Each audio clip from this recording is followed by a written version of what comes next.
नमस्ते दोस्तों, welcome back to my channel the beach Jack.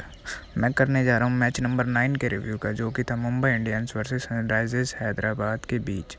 तो जो लोग यहाँ पर हाइलाइट्स देखने आए हैं उनको मैं बता दूँ कि ये एक मैच रिव्यू है। अगर आपको हाइलाइट देखनी है तो डिस्क्रिप्शन में पहला लिंक डला हुआ है हाइलाइट्स का, आप उस पर क्लिक करेंगे, हाइलाइट्स खुल जाएंगे। वो भी HD में देखनी है, लो क्वालिटी में, मीडियम क्वालिटी में, वो आपकी इच्छा है। बाकी हाइलाइट्स देखने के बाद आप आके यहाँ पर मैच रिव्यू फिर से देख सकते हैं। तो आते हैं मैच पे।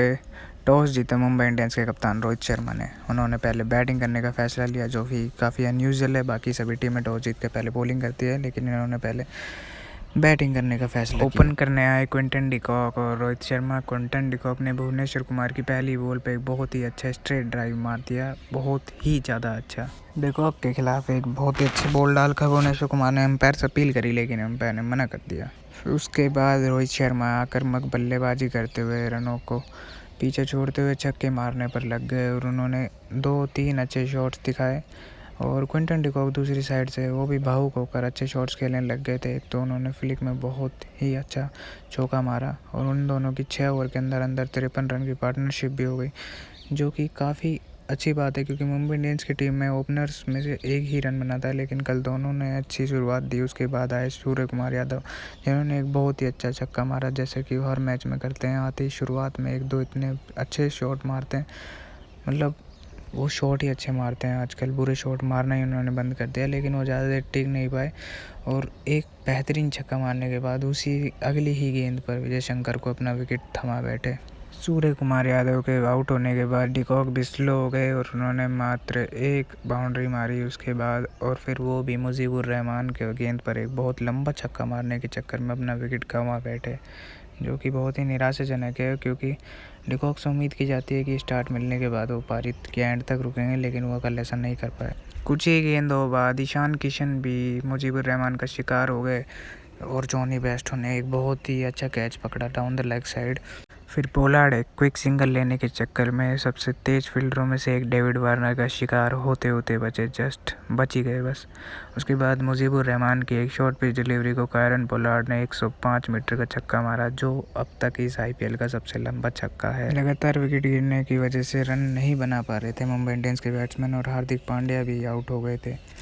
उसके बाद कायरन पोलार्ड भी ज़्यादा कुछ नहीं कर पाए, लेकिन उन्होंने लास्ट 2 बॉलों पर 2 छक्का मारकर मुंबई इंडियंस का स्कोर 138 से 150 पहुंचा दिया सीधा।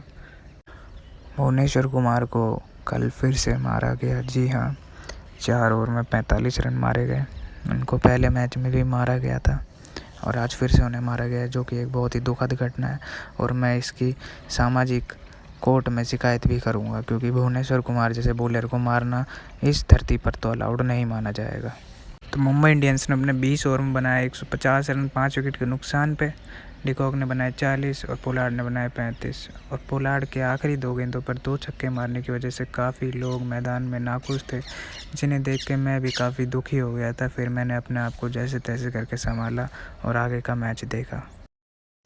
तो हैदराबाद को टारगेट मिला 151 रन्स का, जो कि एक इजी टारगेट है, लेकिन मुंबई इंडियंस की जो टीम है वो बनाने नहीं देती है।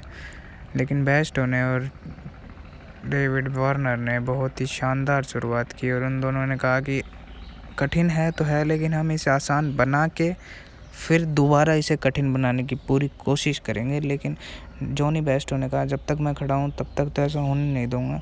तो डेविड वार्नर ने कहा कि आप यहाँ खड़े क्यों, आप बाहर जाइए। तो डेविड वार्नर से बेस्टो ने कहा कि मुझे ये आउट नहीं कर रहे हैं तो मैं बाहर कैसे जाऊँ। तो डेविड वार्नर ने कहा आप जैसे भी करके बाहर जाइए, मुझे नहीं पता, मुझे आप थोड़ी देर में बाहर दिखने चाहिए। तो जॉनी बेस्टो ने कहा कि सर आप मेरे कप्तान हैं, मैं आपकी बात टाल नहीं सकता। जॉनी बेस्टो ने स्वीप मारते समय अपना पिछला पैर विकेट में दे मारा, गाड़ी रिवर्स में चढ़ा दी और काम तमाम, और जॉनी बेस्टो बाहर और लड़ी लग गई बस। डूबते को तिनके का सहारा होता है, वैसे मुंबई इंडियंस को भी एक सहारा मिल गया और उन्होंने लड़ी लगा दी। मनीष पांडे आए, राहुल चार ने बॉल डाली, खामखा उन्होंने छक्का मारने की कोशिश करी, रन की ज़रूरत नहीं थी इतनी, लेकिन उन्होंने कहा मैं मारूंगा और आउट हो गए। उसके बाद डेविड वार्नर बढ़िया खेल रहे थे, विराट सिंह ने कहा रुको मैं आपको रन आउट करा देता हूँ भैया, आप यहाँ पे परेशान कर रहे हो बाकी दूसरी टीम को, मैं आपको रन आउट करा देता हूँ। और डेविड वार्नर रन आउट हो जाते हैं। हार्दिक पांड्या पता नहीं कहाँ से आते हैं, उड़ते हुए चीते की तरह और ऐसा भर के थ्रो मारते हैं कि डेविड वार्नर को समझ में नहीं आता मैं रन क्यों ले रहा था यहाँ से, इसके हाथ से मतलब हाथ में ही भाग गए, लगभग हाथ से ज़्यादा से ज़्यादा 5 मीटर दूर होगी। और फील्डर थे हार्दिक पांड्या।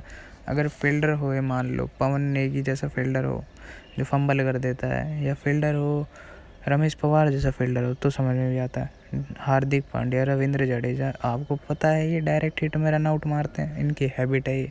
आप उनके हाथ में से रन लोगे तो क्या वो आशीर्वाद तो देंगे नहीं, रन आउट ही करेंगे ना। हमारे राहुल चहर भाई फिर से कल 3 विकेट ले गए और पर्पल कैप अब उनके पास है। विजय शंकर ने कुणाल पांड्या के 2 छक्का मार के मतलब ऐसी उम्मीद जताई थी हैदराबाद के फैंस के बीच में कि हाँ शायद वो जिता देंगे, लेकिन सबको पता है कि नहीं जिता सकते वो छोड़ो, उनकी टीम में डेविड वार्नर और बेस्टो को छोड़ किसी की बस की नहीं है जो कोई जिता दे ऐसी जगह से। और फिर उसके बाद समाध रन आउट हो गए, मतलब मना करने के बाद कि भाई ये पांड्या के हाथ में मत भगो, फिर भगे, फिर रन आउट हो गए। मतलब समझ में नहीं आती इतनी सी बात। ऊपर से फिर बुमराह ने विजय शंकर को आउट कर दिया। बस विजय शंकर के आउट होती तो फिर बचा ही क्या था। पहले ही उनके रहते हुए जब कोई उम्मीद नहीं थी तो उनके जाने के बाद कैसे उम्मीद होगी। उसके बाद बोल्ट ने 2 डंडे पाड़ के ख़त्म कर दिया मैच बिल्कुल। बोल्ट के एक ओवर में बेस्टो ने 18-20 रन मारे थे, फिर भी वो 3 विकेट ले गए। ये होती है कॉन्फिडेंस एक बॉलर में। और दूसरे तो मुंबई इंडियंस भैया फिर से 150 से कम टारगेट 150 टारगेट डिफेंड कर लेती है और हैदराबाद हार जाती है 13 रन से। बहुत ही दुखद घटना है ये। तो रिव्यू देखने के लिए धन्यवाद लोग बाग, और सब्सक्राइब कर देना भाई चैनल को, करना हो तो, वरना रहने दो।